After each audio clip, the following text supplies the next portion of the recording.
On August 10, 2017, a Swedish journalist named Kim Wall was in Copenhagen, Denmark, preparing for the next chapter of her life. Kim was 30 years old, accomplished, and fearless in her reporting.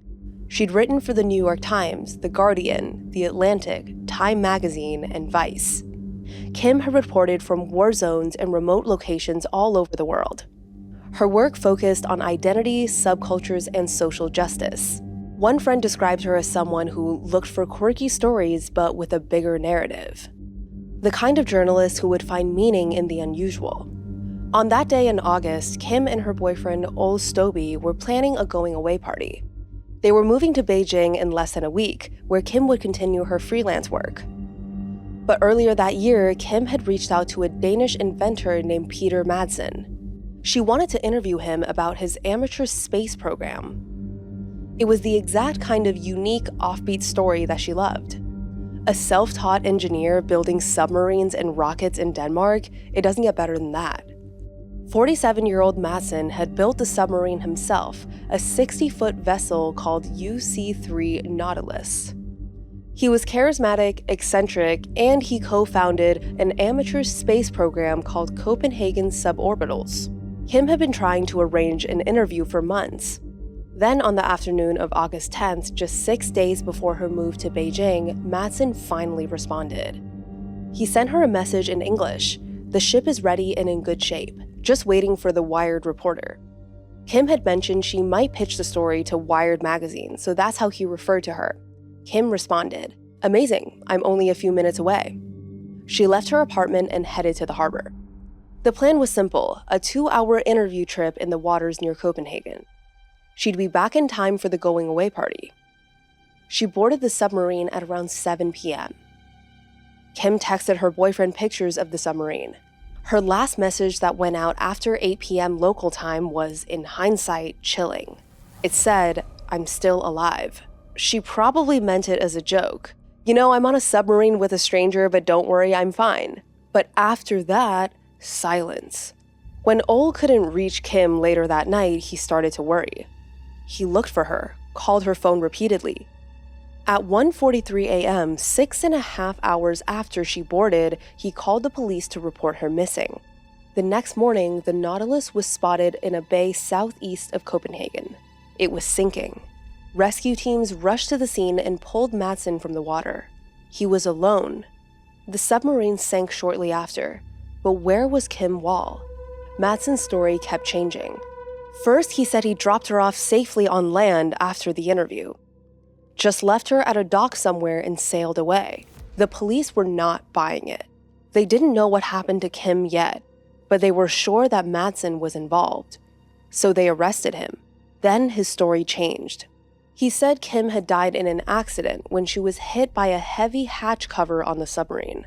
He'd panicked and buried her at sea. Then the story changed again. Now he claimed that Kim had inhaled poisonous exhaust fumes while he was above on deck. He tried to save her, but couldn't. While detectives were trying to get a straight answer out of Madsen, Kim's family and boyfriend were getting desperate. Search and rescue teams worked around the clock, but there was no sign of her.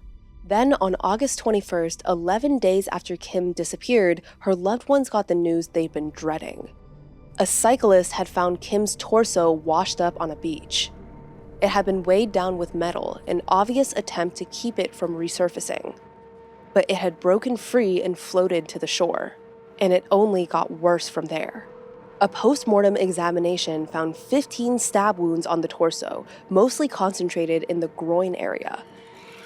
There were no signs of blunt force trauma to the skull, so the hit by a hatch story was a lie.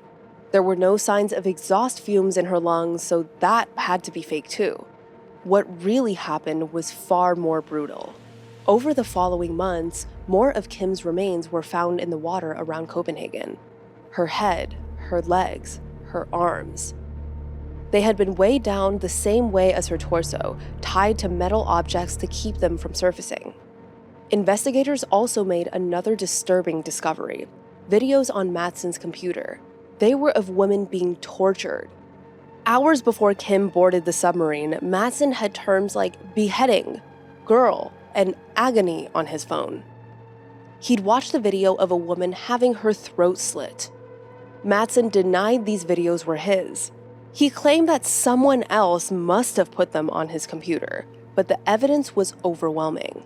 In March 2018, his trial began. It was one of the most high-profile cases in Danish history. International media covered every moment of it. Prosecutors argued that Mattson had killed Kim as a part of a sadistic sexual fantasy, that he lured her onto the submarine specifically to murder her. Mattson's defense tried to say it was an accident, that he'd only dismembered her body to dispose of it. But the jury didn't believe them, and on April 25, 2018, Peter Mattson was convicted of premeditated murder, aggravated sexual assault, and desecrating a corpse. He was sentenced to life in prison, one of only 25 people in Denmark serving that sentence. For 2 years, he maintained his innocence. He appealed the conviction. He gave interviews claiming he'd been wrongfully accused. But in September 2020, in a Danish documentary called The Secret Recordings with Peter Mattson, he finally admitted the truth. When asked directly if he killed Kim Wall, he answered, yes. There is only one who is guilty, he said, and that is me. Peter Mattson will spend the rest of his life behind bars. But Kim's legacy lives on. Kim Wall's family and friends established the Kim Wall Memorial Fund to support female journalists covering culturally important stories around the world. Every year on the anniversary of her death, people around the world participate in a memorial run in her honor. Her parents published a book about her life called A Silenced Voice. But none of that brings Kim back. She went to interview an inventor aboard his submarine. She thought she was safe. She thought it was just another story, quirky but ultimately harmless. But then she never came home. Kim trusted a stranger and paid with her life. If you're brave enough, subscribe now. Just search for @crimehouse studios on YouTube. And remember, reality is the real horror.